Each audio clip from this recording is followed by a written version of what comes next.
Hey, it's Andrew Downs. I'm proud to support Three Beards Media, and I would love to work with you. If you need merchandise for your company, organization, band, softball team, whatever, I can help. From name brand apparel to promotional items, large orders or small, online stores, and more, I can help your brand stand out. AKC Marketing is local, based in Johnston, and we are an employee-owned business, so our costs are low and our turnaround times are fast. But most importantly, we give you personal service to make sure you get exactly what you're looking for. Email me at andrew@akcmarketing.com or find me on social media, and let's make some cool stuff together. Now sit back and enjoy this Three Beards Media podcast.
Let's go. Welcome to another episode of Like Father, Like Daughter, Season 3, Episode 2.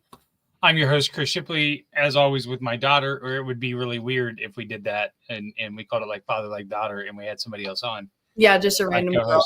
Just some random kid. Yeah, just some random person. Well, we have an extra guest joining us tonight. Oh, Callahan. What's up? Yeah, I'm guessing Callie's there because you can't trust her to go anywhere with you not in the room.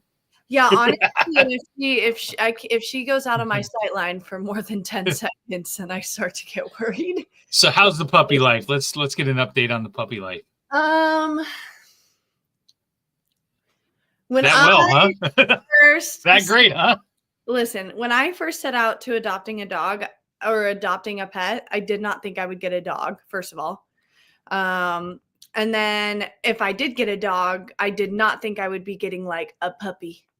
Yeah. I mean, I'm not mad. I love her. I just I definitely was not ready for a puppy, but you know what? Sometimes you just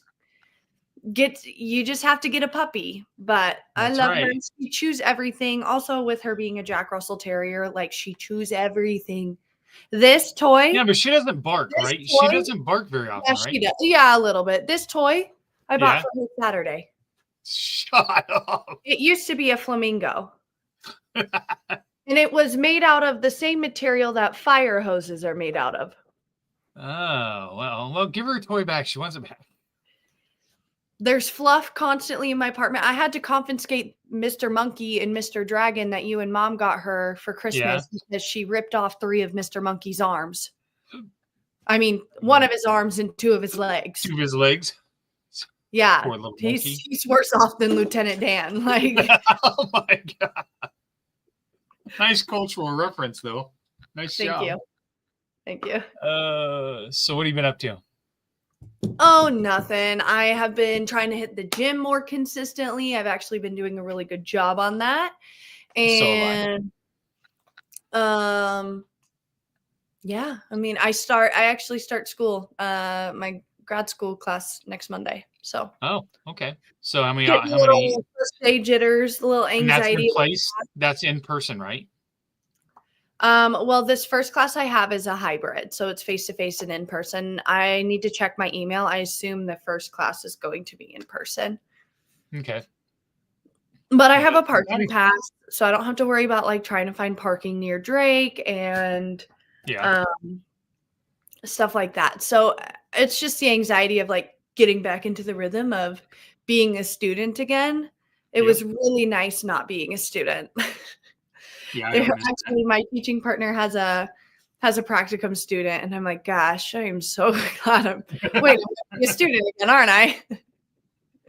So, well, that'll be a lot of fun for you, yeah. I'm sure. And there's a lot of stressful nights, but that's okay.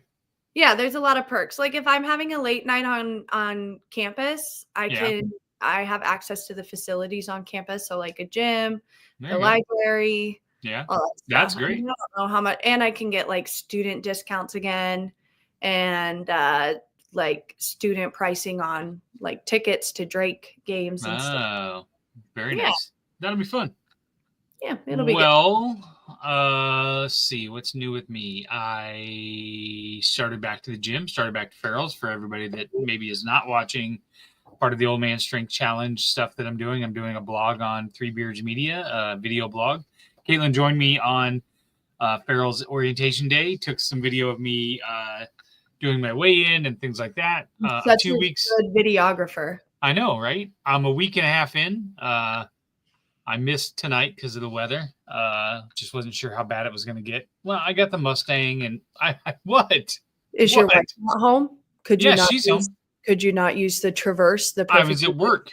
I was at work, and classes at 4:30. I didn't have time to get home, get the Traverse, and go back. Just shut up! Don't judge me. I'm not judging. That's why I chose a 4-day-a-week workout plan. I got some flexibility in my workout plan. Okay. Well, I'm too far gone. I need a 6-day one. So, but so yeah, I've tracked all my food for a week and a half. So, I saw you posting some yummy recipes. I saw the lasagna. That one's my favorite. So good. Yeah, that was good. I ate that for like 4 meals in a row. I honestly don't even lie. Doesn't bother me. Nope. So. No, Nick and I made carne asada tacos, like street tacos last night with ingredients all from Aldi. We cooked together, we cleaned together. It was really nice. And then we packed it in for a lunch he packed it in for a lunch for me. We were here at my place, but he was like, here, you know where everything goes. So you put it, hey, no barking. Sorry. Sorry. So he was like, you put all the clean stuff away and I'll just pack up. So now I have lunch for the next 2 days. Oh, that's cool. Quite nice. That's nice. Is he at work? No, he's at home. He has, I think, their class tonight. Well, yeah, so that's what I got going on. I heard today, I'm not sure that I'm allowed to announce it yet, so I'm waiting for a couple of days to be able to make an announcement. That thing, is it that thing I already know about? I don't think so. Oh. That I talked about that might be coming down the pike, but I just haven't heard yet. In my career. Yeah. So you've talked to me about that. Okay. Well, I haven't talked to the audience yet, but it's coming. I can probably make an announcement here in a couple of days, and I'm super excited. Yeah. And it is January. So what does that usually mean for our family? What are we doing? Deep, dark, depressing January. What? Searching for vacation spots. Oh, yes. So I think we've settled on the Lake of Michigan. Or Michigan. Lake of Michigan. You want to try that again? Lake Michigan. Okay, good job. Yeah, the Great Lakes area, somewhere up in there. It may or may not necessarily be right on the lakefront, but we're trying to find something that is, quick and drivable close by, but maybe have a pool or something like that too. Well, and we're going in June, so like, is it going to still be like? Is it going to be like chilly? I don't know. I don't know, to be honest with you. Like chilly for the lake? I don't think so. I don't think so. Because people will be in there Memorial Weekend. It's fine. Right. Yeah. But looked at a couple more places today. So gonna send them around to you and the boys and figure out where we're gonna go. So I was initially looking and I was like, man, this is like some stuff is expensive. And then I started looking in Florida again, and like the price of houses and stuff in Florida were like super cheap. And then I was like, but we'd have to spend 4 days in the car. I don't know that I want to do that. Or a plane ticket. Or a plane ticket. Yeah. So now, do we do that? And then we circled back. And then I was like, let's relook here. And I did a little different search. So the VRBOs and the Airbnb app is I don't know. Sometimes you can get lost in there, or you'll find something. Here's what pisses me off: you'll find something, you're like, "Holy shit! It's only like this," and you go like look, and then you'll see that you forgot to change the dates out of February, and you're like, "Oh, that's the reason why it's only $220 a night because I had the dates set for February. Let's change that to June." Boom, 580. Yeah. Some crazy number, and you're just like, okay, well, we just priced ourselves out of that place. So, all right, let's get to it. So part of our new series that we do here is we are discussing movies and watching movies from your genre or my genre. We are right with this movie, right in the wheelhouse of quotable movies from the 80s when I was 14 and 15 years old, stuff that my friends and I would go see at the movie theater 2 or 3 times. And then, of course, when VHS tapes come out, would watch them, rent them, and watch them over and over again. You could just never get too much of it. So it was my turn to assign a movie, and I assigned Spies Like Us. Yeah, that was pretty good. So as I'm rewatching it, because I always rewatch it, yes. As I'm rewatching it, I'm thinking to myself, I'm guessing she doesn't understand the significance of this and this and this and this and this. So, first thing we need to do is we need to give a synopsis of the movie. So you, as the first person that's seen it, I will let you explain the movie. Okay, so I'm not gonna lie, I was trying to get into it in the first 5 minutes, but there's a lot of jargon and mumbo jumbo, and it's not very grabbing. So I was trying to keep up with them, what they were talking about. I knew they were trying to send people, and then they said something about sending decoys and finding decoys, and I was oh my god, you don't even know the plot of the movie. Listen, I know that I don't really. I mean, my god. I didn't understand. They were talking. I couldn't understand. I just couldn't. Okay. All right. I'll synopsis. But basically, they wanted to send these spies over into Russia to launch some missiles. Right. Apparently. No, that is not what they. Yeah. So that they could test their deflectors. Right. Okay. Anyway. So I was also watching this with Nick, and we both. Oh my god. We both said it was a terrible movie, but it was the greatest. What? No, stop. What we mean is entertaining, watchability. It's great. Did it get nominated for Emmys? Probably not. Or Oscars or a Golden Globe? No. Probably not. I can't imagine why Spies Like Us wasn't nominated for a Golden Globe. Okay. Of course not. So they're these things called G20s or whatever, GL20s. Yes.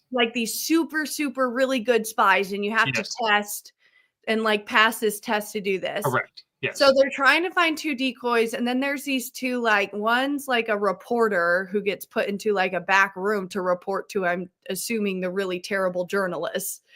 He's definitely not the press, the Speaker of the House or the press person. Maybe he is, but to me, when I think of the press person for a presidency, that one is usually a lot bigger. Stop. I need to stop you before you dig an even bigger hole and realize what a moron you are. Okay, tell me. He's in the State Department. So he works for the State Department, which is basically under the Pentagon and the Department of Defense and things like that. Cool. He's a low level press liaison. That's right? what I said. Okay, no. First of all, you said he was part of the press. He's not part of the press. No, but I mean, he's the one that goes out and is basically he's basically a spokesman of policy, like a liaison. Right. He's basically a spokesman. He's like Paul Parizek. He's like Sergeant Paul Parizek. He's the mouthpiece for the department. Yeah, a liaison. Right. I was describing that. Okay. Okay. But anyway, you went into the White House and all this. So that was okay.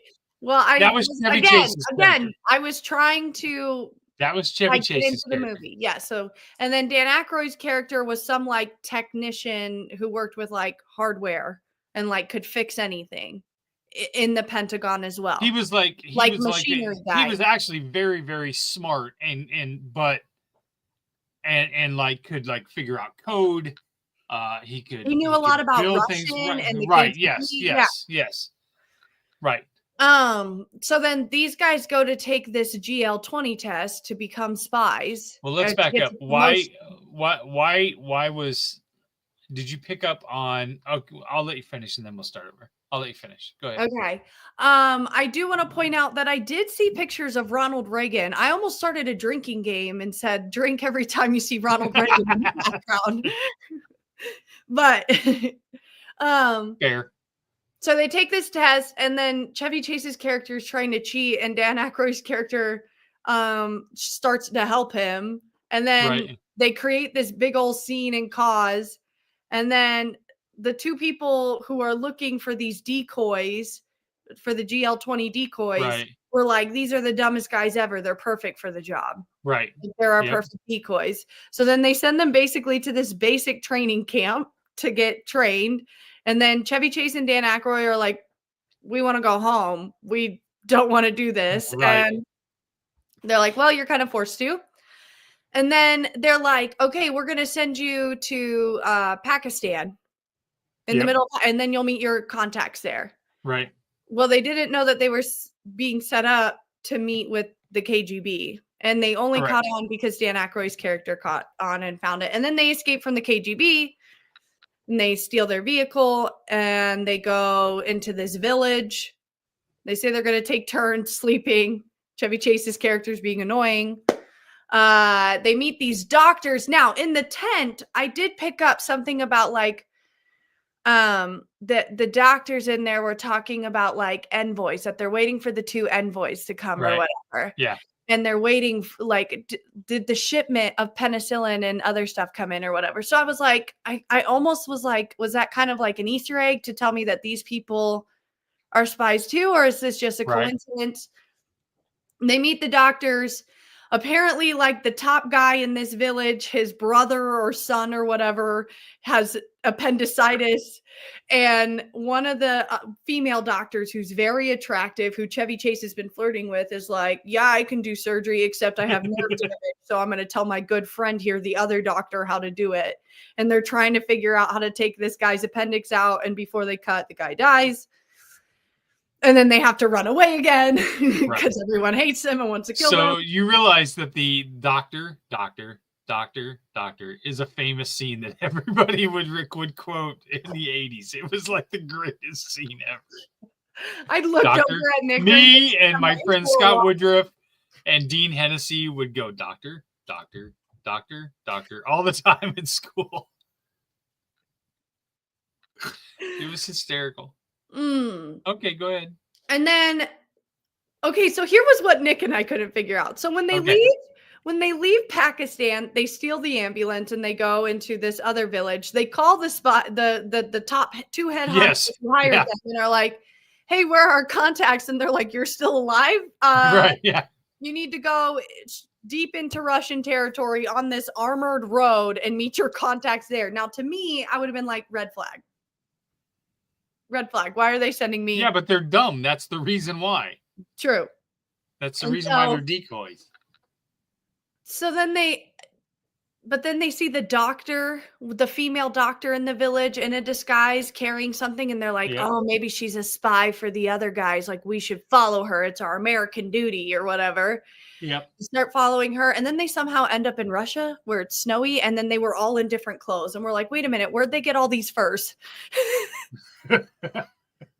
They were in the middle of nowhere. Where did they get all of these furs? Right. That's what Nick and I, and then I don't know. Then they run into here's the thing with these movies, there's so much antics. It's like they run back into the KGB spies from the beginning. Yep. And these, like, I don't know, like military cops, Russian military cops. Like, I don't think they were like soldiers, but they were like cops. I don't know. And they try to kill Chevy Chase's character, and then Dan Aykroyd comes back and saves them. And then there's this whole grenade scene, which I have a qualm with because the guy pulled the pin, threw it over to Chevy Chase. Chevy Chase picks it up. He's like, oh, what is this? Oh, throws it back over to the house. Still hasn't exploded. The guards have enough time to look at each other, realize what's going on, run 10 feet from the house before the blast even goes off. And I was like, there's no way. There's no way. I said, maybe Chevy could have thrown it back. But Keith, that whole scene was like 30 seconds. No way it takes that long for a grenade to go off. Okay. And then... So that would be a plot hole. Well, yeah, that was definitely a plot hole. Okay. And then, I don't know. Then they find them. So then they meet up back with this girl doctor because Dan Aykroyd got to her and they found out that, I don't know, she's actually a spy for the U.S. and that she's here. She was and the actual GLG. Yeah. Right. Yes. Yeah. And then they find the missile in this like Russian family. They pretend to be aliens to scare them and then give them horse tranquilizer, basically. Right. Set off this missile, realize that the missile is going to hit America and they don't know what to do and they think they're all going to die. So they do, what do you do when you all think you're going to die? And there's, sleep with the beautiful Russian woman that just happens to be in camp. Yeah, because the two other guys were actually gay lovers. And yes. I love that we're seeing this type of representation in the 80s, actually. And totally forgot about that part, by the way, until I watched it. And then Dan Aykroyd's character is like sitting in his tent talking out loud, and then he realizes that he can reverse the code and send it back. Yep. And then it explodes in the air and it saves the day because the government's project had failed. Yes. Where they were trying to shoot laser beams at this missile to see if they could defend from a missile from Russia. Correct. And they could not. They miscalculated. And then they were like, everyone's going to die. We have to call the president. And then the two guys who were in charge of the laser project were like, nah, we planned for this. This is contingency. I guess they'll just die up there. Right. And then that made me realize how much is our government hiding from us? A lot. That's a good synopsis. All right. So and then they have a negotiation at the end, but they're playing risk for negotiation. Yeah. Yes. Yeah. So, okay. So let's start at the beginning. Austin Milbarge, Dan Aykroyd's character. Do you realize why he is like kind of in the basement area, things like that? Do you understand that whole significance? No. So clearly he's brilliant. Mm-hmm. His boss is keeping him down there hidden so that his boss can take all the credit for the work that he does, which is why he sandbagged him on the test. He didn't want him to have enough time to prepare for the test, so he never told him until the night before. Mm-hmm. That's why Dan Aykroyd was like freaking out. And was late. Was that why he was late the next morning? Yes. Too? Yeah. Because he was busy studying. So that part is kind of interesting.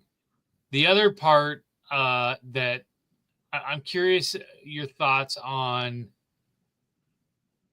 and I've watched enough Chevy Chase movies that a lot of his characters are womanizing. So your thoughts on Chevy Chase's womanizing character? I'm sure you have some thoughts. Yeah, I mean, like you wouldn't see that today. Like it made me a little uncomfortable when he just kept touching that woman's breast. Because I was like, okay, this is the 80s, you know. Right. Let him have it. It just reminds me that there once was a time where women were treated as the sex object on screen, and that was the time. And there's, I'm glad we don't do that anymore. Right. It was almost at the woman's expense. Yeah. I think there's a way to do that, but like make it funny, but without it being at like. Right. I think it goes to the whole playing hard to get. That was the thing in the 80s was no doesn't really mean no. Mm-hmm. You know what I mean? She kept telling him no, but he continued to pursue her, that type of stuff. Mm-hmm. Let's be clear that in 2024, no means no. No means no. That's correct. Yes. Yes, correct. Yes. Yeah. But again, it was a different time. It's not an excuse and that doesn't mean it's okay. And we clearly don't condone it because you wouldn't really see stuff like that in movies now. Right. But I have heard, I don't know, ever since I've heard that Chevy Chase was kind of an a-hole, I'm kind of like, I kind of just I'm like, is that a character? Yeah, he was not. He was not very well liked by a lot of his coworkers. Was No. not very. And actually, and my favorite character was Austin Milbarge, was Dan Aykroyd's character. Okay, so that's the next. Well, let's get your overall reaction. Your overall reaction to the movie. 0 to 10 stars. Okay. I get it was the 80s, but some of the CGI was absolutely terrible. So bad. Well, of course. Yikes, that was bad. Of course. For entertainment and watchability, I'd give it like an 8. I would totally rule. I've forgotten how much I really liked that movie and how much I watched it when I was younger. Maybe like an 8.5. Nick gave it a 7, which I thought was a little hard. What? Yeah. Jeez, 7. Him and I were straight up laughing out loud together during that classroom scene. Where they're just being absolute idiots. What's hilarious about that is they pan to when they're actually caught and they're inside watching the film, and you see Dan Aykroyd get up, stand back. I'm a trained professional, and he totally goes into the whole scene. It's like so funny. Oh yeah. That was a really good scene. That was a good one.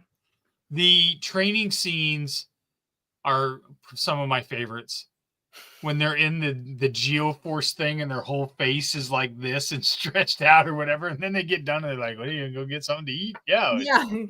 Coffee. Coffee. It's so dumb. I thought it was like corny and cheesy, but again, that's kind of like the genre of 80s. Like it's kind of like. I also forgot a lot of the people that are in that movie, like, were stars in other movies from then. So like one of the KGB guys. Let me see if I can find his photo. Let's see. Hold on. Played the let's see. Probably can't find it all.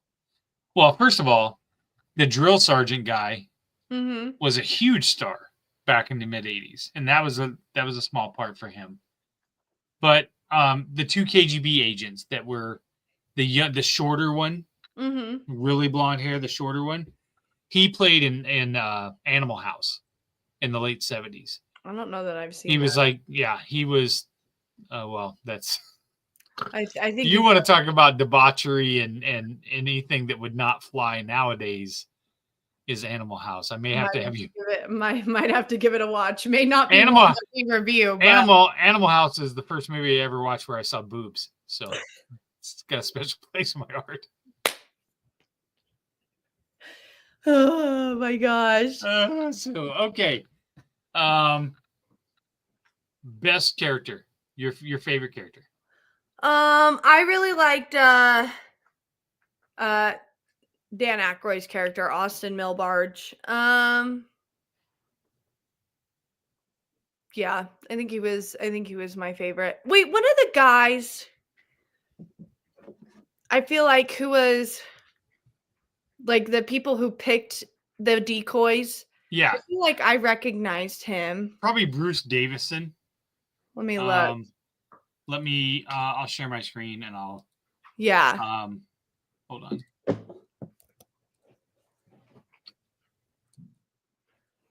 This guy. Yeah. He was in a ton of movies. He was in the X-Men. I mean, he's still acting. That's crazy. But Spies Like Us. Pull up the whole cast. You don't have to be on the IMDb website. Google has it right. I got it. Okay. I got it. Chevy Chase, Dan Aykroyd, Mark Stewart. I also thought that it was funny that their whole cover was the tomato. Okay, so we'll go. I'm going to bring up and I'm going to read some of the trivia stuff at the end here. But there's a reason why that is. Okay. So, yeah, there's a reason why that is. My favorite character is probably, I know I love Chevy Chase. Like I just, That's okay. You can love him. I love him. He's great.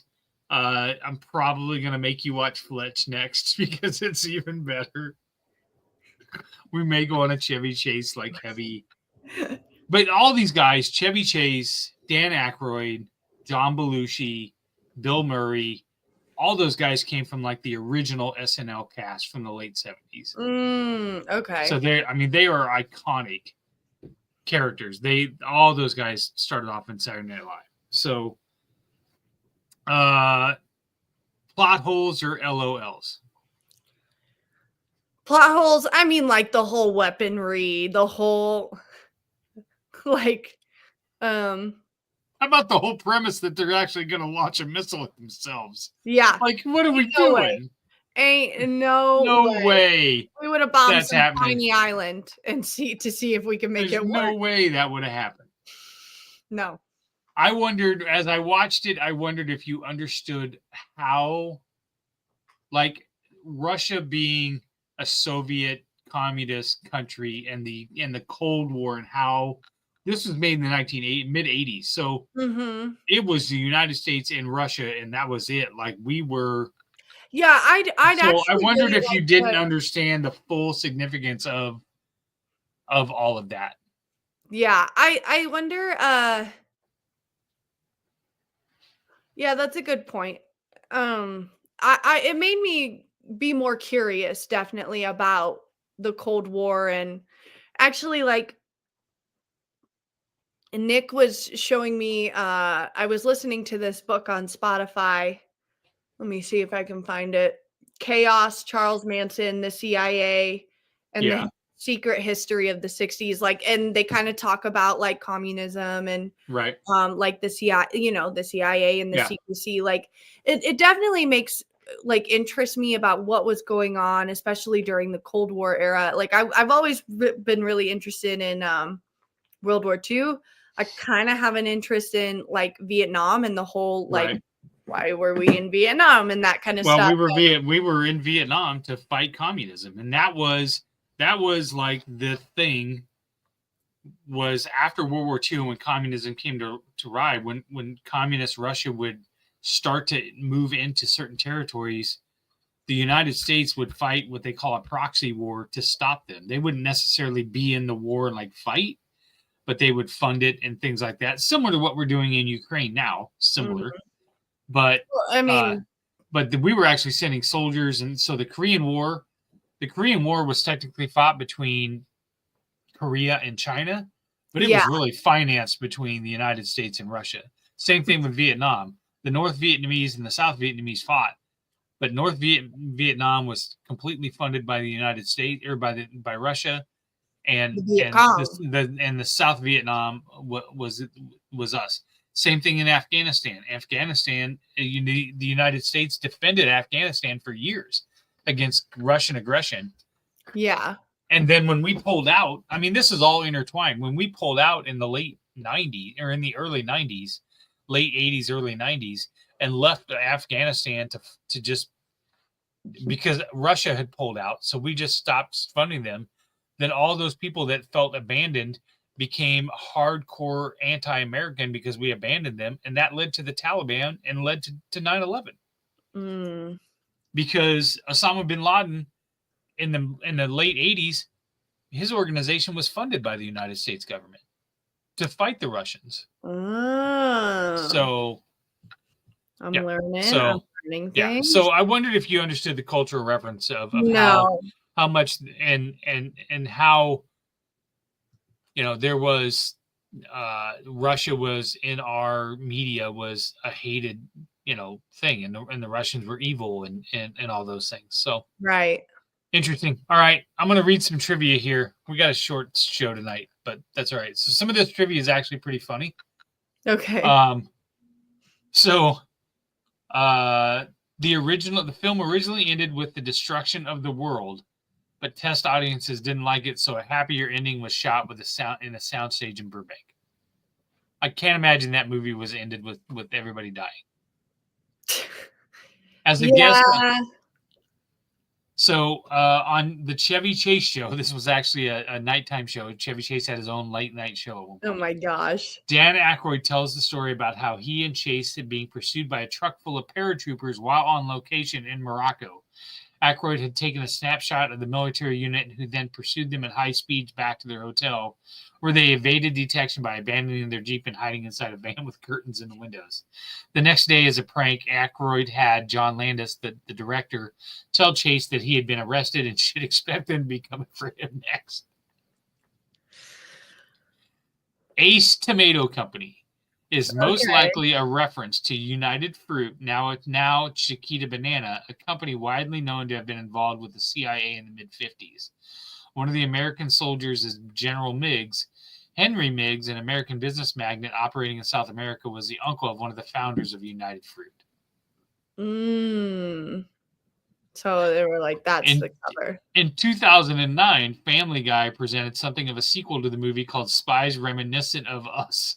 Oh, wait, I have to watch this episode now because I've probably watched this episode 1,000 times. Featuring Chevy Chase and Dan Aykroyd as themselves on another spy mission. Yes. And they explained that President Reagan appointed them real-life spies after seeing the film. Yes. I've seen that episode quite a bit. I've never understood the references. Now I have to watch that episode. I love Family Guy. Sir Paul McCartney's title track for the film has been his final American solo top 10 hit. So have you ever heard the song Spies Like Us? No. It's the title track sang by Paul McCartney. It was a huge hit back then. I would play it, but we'll probably get kicked off of Facebook and YouTube. So we didn't want to upset Facebook. That's right. Yeah, I wouldn't want to do that. When the computer operator sets the deflectors into bounce mode a moment before the rocket launch, the computer plays tones that are the first notes of the Jetsons theme song. This is Chevy Chase's most successful film in the North American box office in 1985. It grossed $60 million, while his other pictures, Fletch and European Vacation, grossed $50 million and $49 million respectively. Ironically, the latter two less financially successful films inspired sequels, while there was never a sequel to this film. So they should just do one now. I'll give you this. I'll throw this little tidbit. You know, the woman that was the love interest of Chevy Chase. Yeah, that was actually Dan Aykroyd's real wife. Donna Dixon and Dan Aykroyd got married after working together on Dr. Detroit, which is another crazy movie. I forgot about that. Apart from this film, both appeared in The Couch Trip, as did Chevy Chase, who cameoed in Aykroyd, and Dixon also appeared in Exit to Eden and the fourth segment of the Twilight Zone movie. So, let's see. Let's see what else is in here.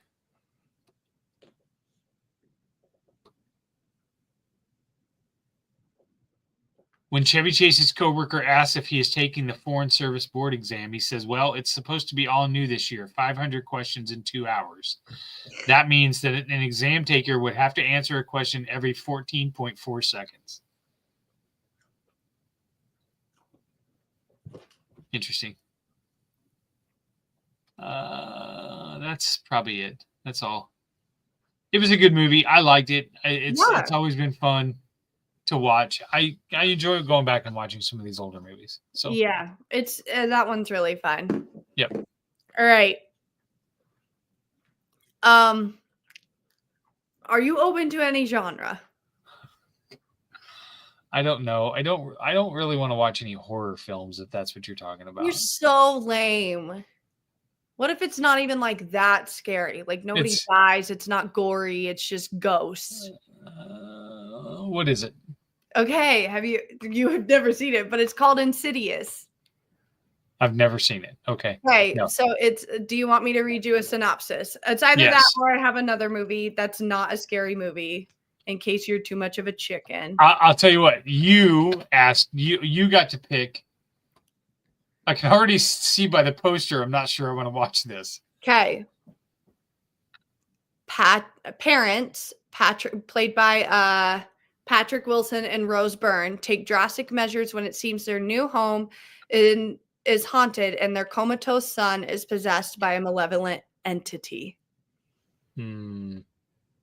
No. Now, some people find scary movies with ghosts sacrilegious. I have a strong faith in Jesus Christ, so it really doesn't bother me. It doesn't bother me, but I don't want to watch anything with kids getting possessed. So oh my goodness, the kid's not getting. It's not like The Exorcist where the kid's head is going to start spinning around and he's vomiting.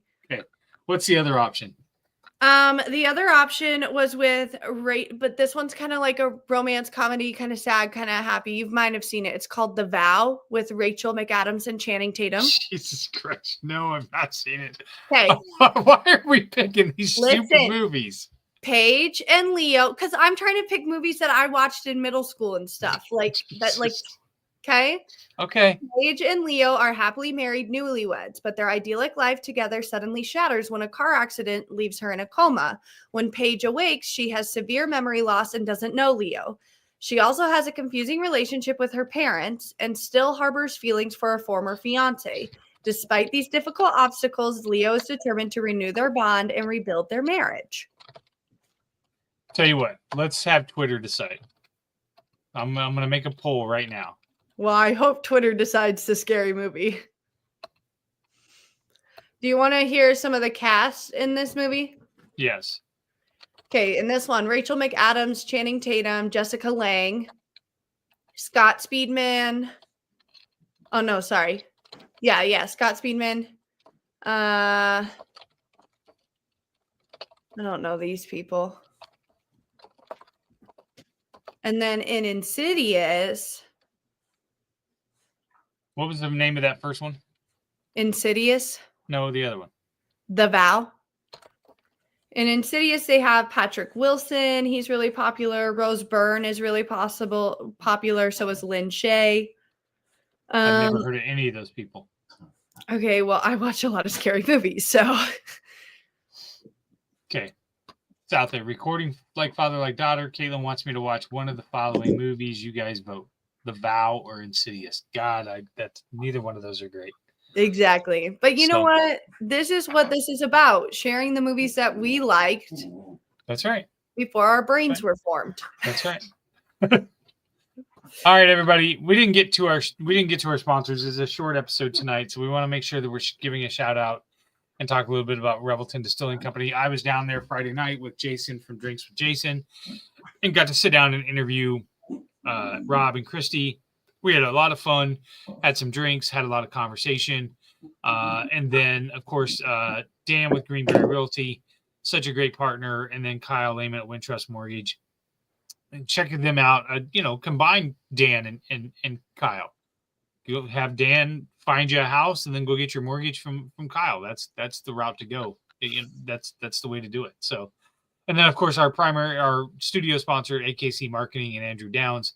Caitlin, we are going to do something a little different on Old Man Strength on the 26th. Amy is going to be my co-host, and we are going to interview Lee Waffle, who is the CEO and founder of Date Me Des Moines. It's a dating service in Des Moines. My friend Nikki asked if I'd be interested in having her on because she's struggling to find men to go to some of her dating events. So I thought it'd be fun, something different. So we're gonna bring Lee Waffle on, and we're gonna talk dating. I'm sorry, her name is Waffle. Lee. Yeah, Lee Waffle. Yeah, I think. What? Love, just love. That's all I can say. All right. Well, anyways, that's Sunday night. And then, of course, tomorrow night, we're heavy hitting with both Hawk's Eye View, Side of the Storm, and Ball Don't Lie. So, Caitlin, we're going to end out here. You got anything to end? Nope. Spies Like Us. Super great. Go watch it. Mm-hmm. All right. We're out of here.